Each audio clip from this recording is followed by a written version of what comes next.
Hi friends, welcome to our channel. இன்னைக்கு நம்ம வந்து ஒரு gardening related வீடியோ தான் பார்க்க போறோம். அதாவது வேஸ்ட் பாட்டில்ஸ் எல்லாம் ரீயூஸ் பண்ணி அதில் எப்படி பிளான்ட்ஸ் வளர்க்குறதுங்கிறது தான் பார்க்க போகிறோம். இது ஒரு சீரீஸ் மாதிரி, இதில் நம்ம நிறைய வீடியோஸ் தொடர்ந்து பார்க்கலாம். ஃபஸ்ட்டு இன்னைக்கான வீடியோவில் இந்த மாதிரி ஒரு பாட்டில் எடுத்திருக்கோம். இதிலிருந்து முதல்ல அந்த ரேப்பர் எல்லாம் ரிமூவ் பண்ணி பாட்டிலை க்ளீன் பண்ணிக்கலாம். நம்ம எல்லாருமே இப்போ வீட்டில் கிச்சன்லலாம் பிளாஸ்டிக் வேணான்னு சொல்லி ரீயூஸ் பண்ணிகிட்ருக்கோம். ஸோ எல்லா பாட்டிலையும் நம்ம தூர போடாமல் இந்த மாதிரி செடி வளர்க்குறதுக்கு இல்லை டெக்கார் ஐட்டம்ஸ் ஏதாவது பண்ணுறதுக்கு நம்ம அதை வந்து ரீயூஸ் பண்ணிடலாம். ஸோ இப்போ ஃபஸ்ட்டு நான் வந்து பாட்டிலை ஃபுல்லாக உரிச்சிட்டேன். இப்போ இதை நம்ம ரெண்டாக கட் பண்ணிக்கலாம். இதோட இந்த பாட்டம் பார்ட்டில் பார்த்திங்கன்னா நம்ம கீழே வச்சு ஏதாவது வெஜிடபிள்ஸு அந்த மாதிரி ஏதாவது நம்ம வளர்க்கலாம். அது அப்பர் பார்ட் பார்த்திங்கன்னா அதில் செடி வளர்க்குறது கன்வீனியண்ட்டாக இருக்காது. ஸோ அதை நம்ம ஏதாவது டெக்கார் பீஸ் மாதிரி ஹேங்கிங் பிளான்ட்ஸ் போடுறது, ஃப்ளோட்டிங் பிளான்ட்ஸ் போடுறது அந்த மாதிரி எதுக்காவது யூஸ் பண்ணிக்கலாம். இப்போது வந்து இதை ரெண்டாக கட் பண்ணிக்குவோம்.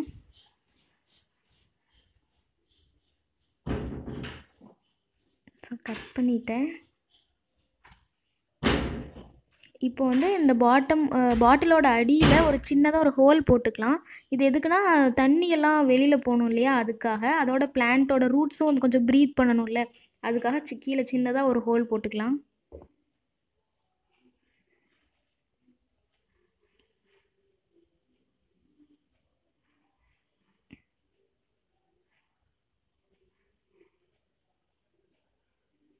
ஸோ எங்களோடது டெரஸ் கார்டன் தான், டெரஸில் தான் போட்டுட்ருக்கோம். ஃபுல்லாக போட்டு முடிச்சுட்டு உங்களுக்கு நான் ஒரு கார்டன் டூர் காமிக்கிறேன்.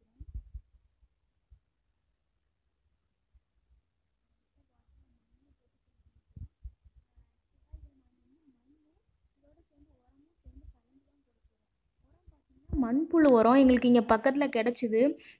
1/2 கிலோ 10 ரூபான்னு சொல்லி கிடச்சிது. இது ஆக்சுவலாக அமேசானில், ஃப்ளிப்கார்ட்டில் கூட கிடைக்கிது. நான் உங்களுக்கு லிங்கை டிஸ்கிரிப்ஷனில் போடுறேன், நீங்கள் செக் பண்ணி பாருங்கள். ரேஷியோலாம் பெருசாக எதுவும் இல்லை. ஒரு 3 பங்கு மண் போட்டுட்டு அதில் 1.5 பங்கு கிட்ட நாங்கள் உரம் போட்டோம். சும்மா அந்த ரேஷியோவில் தான் நாங்களே போட்டோம்.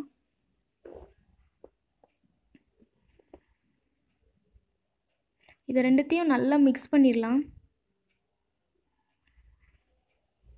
ஈவனாக மிக்ஸ் பண்ணிவிட்டு அப்புறமா நம்ம பாட்டிலில் ஃபில் பண்ணலாம். ஸோ நமக்கு உரமும் மண்ணும் சேர்ந்து இருக்கிறதுனால செடி சீக்கிரமாக நல்லா வளரும். பாட்டிலில் வந்து ஒரு 3/4 இது வர வரைக்கும் மண் போட்டு ஃபில் பண்ணுறோம்.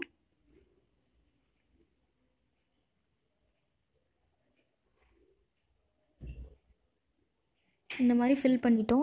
ஸோ இன்றைக்கி நாங்கள் என்ன சீடு போட போகிறோம் அப்படின்னு பார்த்தீங்கன்னா, எக்பிளான்ட்டோட சீடு.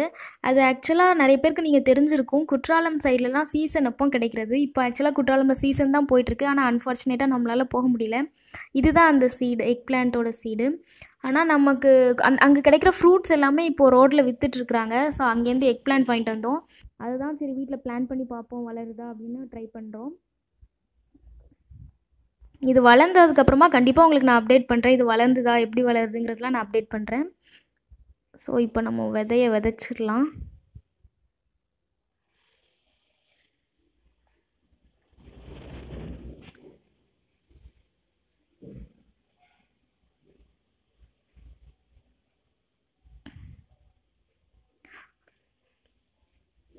விதைச்சிட்டு லைட்டாக மேலே மண்ணை போட்டு மூடிடலாம். ரொம்ப நிறைய இதுக்கு மேலே மண் போட வேண்டாம். லைட்டாக மண்ணை போட்டு அது கவர் ஆகிற அளவுக்கு மண் போட்டு மூடிடலாம். மூடிட்டு இது மேலே தண்ணியை ஸ்ப்ரே பண்ணணும். லைட்டாக தொளிச்சு விட்டால் போதும், நம்ம நிறைய ஊற்ற வேண்டாம். ஸோ இந்த சீரீஸில் நிறைய வீடியோ வரும். நீங்கள் எல்லோரும் கண்டிப்பாக பாருங்கள். உங்களோட ஃபீட்பேக்கையும் எனக்கு சொல்லுங்கள். தேங்க்யூ.